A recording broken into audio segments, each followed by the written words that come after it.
Welcome back students.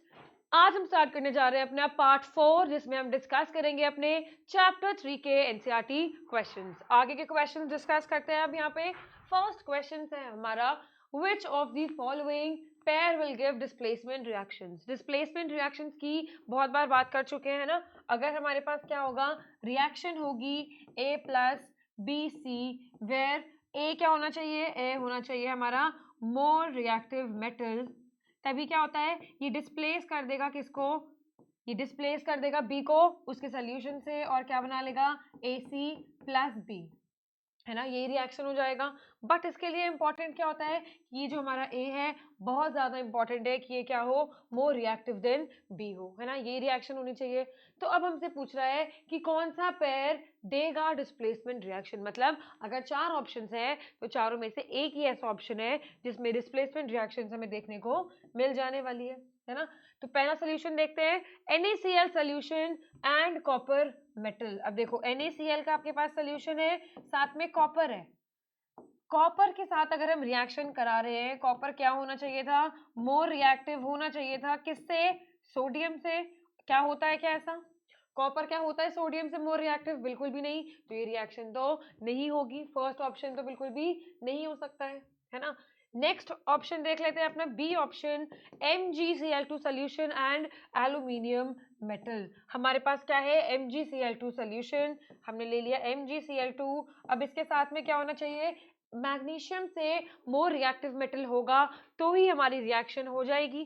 तो अगर हमने ले लिया है एल्यूमिनियम, यहाँ पे हमें क्या पता है, again aluminium is not more reactive. यहाँ पे क्या होता है, मैग्नीशियम ही ज्यादा रिएक्टिव है, अगेन क्या होगा, ये रिएक्शन नहीं होगी। और यहाँ पे भी हम क्या देखेंगे, डिस्प्लेसमेंट रिएक्शन टेक प्लेस नहीं होने वाली है, क्योंकि क्या है, मैग्नीशियम मोर रिएक्टिव है। यहाँ पे अगेन मैग्नीशियम क्या है, मोर रिएक्टिव देन एल्यूमिनियम। देखते हैं C part, FeSO4 and silver. Again silver तो क्या है, बॉटम में नीचे बैठा है, बिल्कुल Ag यहाँ बैठा होता है, तो अगेन डिस्प्लेसमेंट रिएक्शन शो नहीं करेगा। देखते हैं अपना लास्ट ऑप्शन, तीनों ऑप्शन कट हो चुके हैं तो ऑब्वियसली हमारा आंसर क्या होने वाला है, लास्ट ऑप्शन होने वाला है। चेक कर लेते हैं अपना लास्ट ऑप्शन भी, AgNO3 solution and copper metal.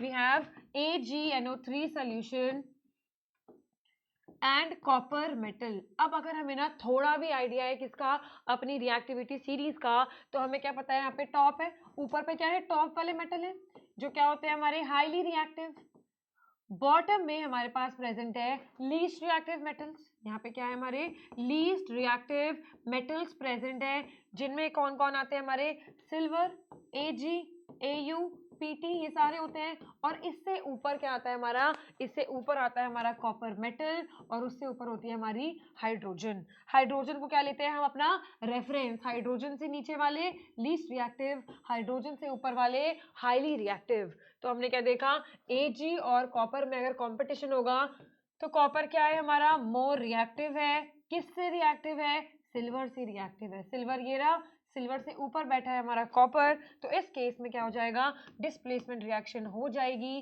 क्या बन जाएगा यहाँ पे, कॉपर नाइट्रेट का सोल्यूशन, और यहाँ पे Ag क्या हो जाएगा, डिस्प्लेस हो जाएगा। ये रिएक्शन हमें यहाँ पे देखने को मिल जाएगी। तो ऑप्शन अगर हमसे पूछता है ABCD में से कौन सा ऑप्शन यहाँ पे करेक्ट ऑप्शन होगा, तो हम क्या मार्क करेंगे, अपना D option will be the correct option. Okay, तो ये हमारा फर्स्ट क्वेश्चन था जिसमें हमने देखा कौन सा ऑप्शन यहाँ पे करेक्ट होने वाला है। देखते हैं अपना next question, which of the following methods. अब हमसे क्या पूछा है, which of the following methods is suitable for preventing an iron frying pan from rusting. अब क्या करना है हमें, हमारे पास एक आयरन का फ्राइंग पैन है, ठीक है, हमारे पास क्या प्रेजेंट है, आयरन का फ्राइंग पैन हमारे पास रखा है, और हमें उसे बचाना है रस्टिंग से। तो हमारे पास क्या क्या ऑप्शन है करने के लिए, या तो हम क्या करें, apply grease, apply paint, apply a coating of zinc, और ऑल ऑफ दी अबव। अब इसमें ना ऑल ऑफ दी अबव हम मार्क नहीं कर सकते, क्योंकि हमें पता है कि रस्टिंग के लिए सारे मेथड्स तो सूटेबल हैं। हम ग्रीस भी यूज कर सकते हैं, पेंट भी यूज कर सकते हैं, बट बात हो रही है यहाँ पे फ्राइंग पैन की। अब अगर हम यहाँ पे क्या यूज़ कर लेते हैं, हम यहाँ पे पेंट कर देते हैं यहाँ पे अपने फ्राइंग पैन को, या फिर ग्रीसिंग कर देते हैं, तो ये क्या होता है, ये ऐसे मटेरियल है हमारे जो क्या करते हैं, दे बर्न ऑन हीटिंग। अगर हम फ्राइंग पैन में इनकी कोटिंग कर देंगे तो ये मटेरियल क्या करते हैं, दे burn on heating.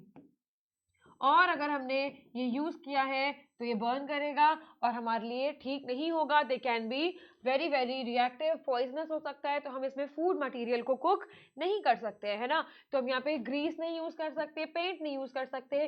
Best method क्या होगा हमारे लिए, apply a coating of zinc. अगर हम जिंक की कोटिंग यूज़ कर लेते हैं तो जिंक क्या होता है, zinc is more reactive than iron. अगर जिंक मोर रिएक्टिव है आयरन से तो क्या होगा, उसे रस्टिंग से प्रिवेंट कर लेगा, है ना।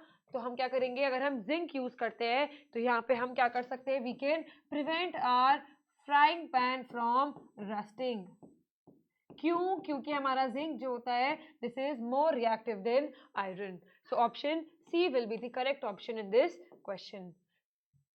रीड कर सकते हैं आप पूरा आंसर, आपको कैसे लिखकर आना है properly. The first two methods cannot be used to protect a frying pan because both grease and paint क्या होते हैं, they are organic matter which burn on heating। ये हमारे keywords हैं कि ये जो हमारी दोनों चीजें हैं grease और paint, ये क्या है, these are the organic matter which burn on heating। Therefore coating हम क्या use करते हैं, best method we use coating of zinc which is applied as zinc is more reactive than iron, it will not allow iron to rust। और हमारे लिए best method क्या हो जाएगा हमारा, C option, using zinc for the rusting process. देखते हैं next question, an element reacts with oxygen. अब हमारे पास क्या है, एक एलिमेंट है जो ऑक्सीजन के साथ रिएक्ट करता है, मतलब ऑक्सीजन के साथ अगर कोई एलिमेंट रिएक्ट करता है तो क्या बनाएगा। अगर हमारे पास क्या है, मेटल नहीं है, अगर जरूरी नहीं है मेटल हो, कोई भी एलिमेंट है और किसके साथ रिएक्शन करता है, ऑक्सीजन के साथ रिएक्शन करता है, तो अपना ऑक्साइड बना लेगा, है ना। ये तो क्या होगा, मेटल होगा तो मेटल ऑक्साइड, नॉन मेटल होगा तो नॉन मेटेलिक ऑक्साइड। अब क्या बोलता है आगे, जिसका क्या है, हाई मेल्टिंग पॉइंट है। अब यहाँ पे जो हमारा ऑक्साइड बन के आ रहा है ना, उसका क्या है, हाई मेल्टिंग पॉइंट है। इसका मतलब वो एक मेटल है। यहाँ से हमें क्या पता चला कि अगर हाई मेल्टिंग पॉइंट है तो जरूर यहाँ पे जो हमने यूज किया है ना एलिमेंट, वो क्या है, एक मेटल है। ऐसे हमें हिंट्स मिलेंगी क्वेश्चन में, हमें हिंट्स से समझना पड़ेगा कि क्या क्लू है, कैसे हम अपना ऑप्शन को निकाल सकते हैं। This compound is also water soluble, the element is likely to be. अब पूछ रहा है हमसे कौन सा एलिमेंट पॉसिबल है। अब देखो कार्बन और सिलिकॉन तो यहाँ से सीधा सीधा क्रॉस मार देंगे क्योंकि क्या है, नॉन मेटल है, नॉन मेटल है तो हाई मेल्टिंग पॉइंट तो इसका नहीं होगा, है ना। तो बी ऑप्शन काट, सी ऑप्शन काट, बचा है हमारे पास कैल्शियम और आयरन। अब देखो मैंने कैसे यहाँ पे क्वेश्चन पढ़ के दो ऑप्शंस बिल्कुल क्रॉस कर दिए। कैसे कर दिए, क्योंकि हमें पता था एक एलिमेंट है और जो उसका ऑक्साइड है वो क्या है, हाई मेल्टिंग पॉइंट रखता है। हाई मेल्टिंग पॉइंट रखता है तो दो ऑप्शन डायरेक्टली हमने काट दिए। अब इसकी ना, ये क्या है, कंपाउंड हमारा वाटर सोल्यूबल भी है। अगर हम इसको क्या करते हैं, पानी के साथ रिएक्शन करते हैं तो वो क्या है, वाटर सोल्यूबल भी होना चाहिए। वाटर सोल्यूबल होना चाहिए तो हमारे पास दो ही ऑप्शंस बचे हैं, कैल्शियम और आयरन। और हमें क्या पता है, अगर हम कैल्शियम को रिएक्ट करते हैं ऑक्सीजन के साथ तो हमें क्या मिलता है, कैल्शियम ऑक्साइड, जिसके अंदर अगर हम क्या करें, पानी डाल देंगे तो हमारा जो कंपाउंड फॉर्म होगा कैल्शियम हाइड्रोक्साइड, ये क्या होता है, दिस इज वाटर सोल्यूबल। तो ऑप्शन क्या हो जाएगा हमारा, ए और डी में से आयरन नहीं होगा, option A will be the answer, that is calcium. Calcium का ऑक्सीजन के साथ रिएक्शन करने पे क्या मिलता है हमें, हमें उसका ऑक्साइड मिलता है जो क्या होता है, this is water soluble, that is calcium hydroxide. Okay, तो ऐसे आपको अच्छे से आगे प्रोसीड करना है। क्वेश्चंस में चेक कर सकते हो, कैल्शियम में क्या करा हमने, ऑक्सीजन के साथ रिएक्ट करा, फिर उसका जो हमारा हाइड्रोक्साइड बनेगा that will be water soluble. Now the next question, food cans जो होते हैं हमारे, उस पर हम क्या करते हैं, हम उसकी कोटिंग करते हैं, किसकी, टिन की कोटिंग करते हैं, एंड नॉट विद जिंक। हम जिंक की कोटिंग क्यों नहीं करते हैं, क्या हमारे यहाँ पे रीजंस है, is zinc costlier than tin, zinc has higher melting point, zinc is more reactive, और zinc is less reactive than tin. अब यहाँ पे क्या होता है, यहाँ पे जो है हमारा जिंक वो होता है मोर रिएक्टिव देन टिन। अगर ये मोर रिएक्टिव होगा किससे, टिन से, तो क्या करने लगेगा, ये रिएक्ट करने लगेगा। ऑप्शन हमारा सी करेक्ट आंसर हो जाएगा, that zinc is more reactive than tin. अगर ये ज़्यादा रिएक्टिव है टिन से तो ये फूड आइटम्स के साथ रिएक्ट करेगा और क्या बना लेगा, पॉइजनस सब्सटेंसेस। इसलिए हम क्या प्रेफर करते हैं, हम प्रेफर करते हैं कोटिंग करना with tin instead of zinc. ठीक है, तो यहाँ पे हमारा option C will be the correct option. Zinc is more reactive and reacts with organic acids जो फूड में प्रेजेंट होते हैं to form poisonous compounds. Okay, पता चल गया कैसे हमें आंसर लिख कर आना है। Option C will be the correct option. Last question है हमारा, you are given a hammer, a battery, a bulb, wire and a switch. हमसे पूछता है कि how could you use them to distinguish between sample of metals and non metals. अब हमारे पास ना metal है और नॉन मेटल है, हमें डिस्टिंग्विश करना है। कैसे डिस्टिंग्विश करना है, क्वेश्चन में हमारे पास एक हैमर है, हमारे पास एक हैमर प्रेजेंट है, एक बैटरी है और एक बल्ब है। बैटरी और बल्ब से क्या हमें समझ में आ रहा है, थोड़ा थोड़ा सर्किट बना सकते हैं हम, है ना।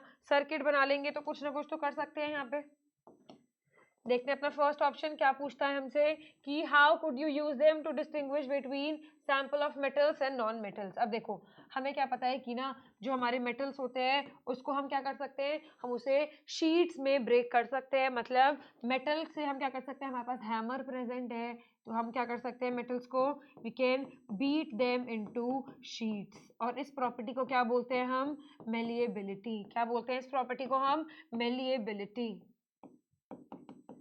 और हमें ये भी पता है कि जो हमारे नॉन मेटल्स है उनको हम नहीं तोड़ सकते, that is non metals are non malleable, तो हम इनको नहीं ब्रेक कर सकते। तो यहाँ पे हमने अपना हैमर यूज करके एक बात तो पता लगा ली है कि हम अपने मेटल्स और नॉन मेटल्स को कैसे डिस्टिंग्विश कर सकते हैं, है ना।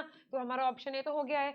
अब हमें क्या बताना है, usefulness of these test in distinguish between metals and non metals. हमें डिस्टिंग्विश करना है मेटल और नॉन मेटल के बीच में अपने बैटरी, बल्ब और स्विच को यूज करके। तो आपको पता है कि जो हमारे मेटल्स होते हैं दे आर गुड कंडक्टर्स। क्या होते हैं, गुड कंडक्टर्स, क्योंकि उनके पास क्या प्रेजेंट होते हैं, फ्री इलेक्ट्रॉन्स। अगर वो गुड कंडक्टर्स होते हैं due to the present of these free electrons, तो अगर हम स्विच के साथ बैटरी करके बल्ब कनेक्ट करते हैं तो बल्ब विल ग्लो। यहाँ पे क्या हो जाएगा, bulb will glow.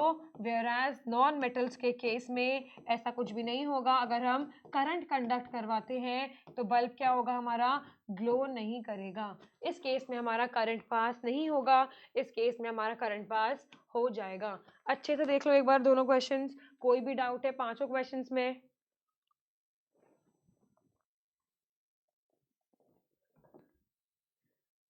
So this is how we can test our metals and non-metals on the basis of the things provided to us. Okay. So ये था हमारा पार्ट 3 जिसमें हमने आगे के क्वेश्चंस देख लिए हैं, पार्ट 4। ओके, तो अब हम आगे के क्वेश्चंस करेंगे अपने पार्ट 5 और पार्ट 6 में। टिल देन स्टे ट्यून, कोई भी डाउट हो जरूर मेंशन करिएगा। I will see you in the next video. Thank you so much.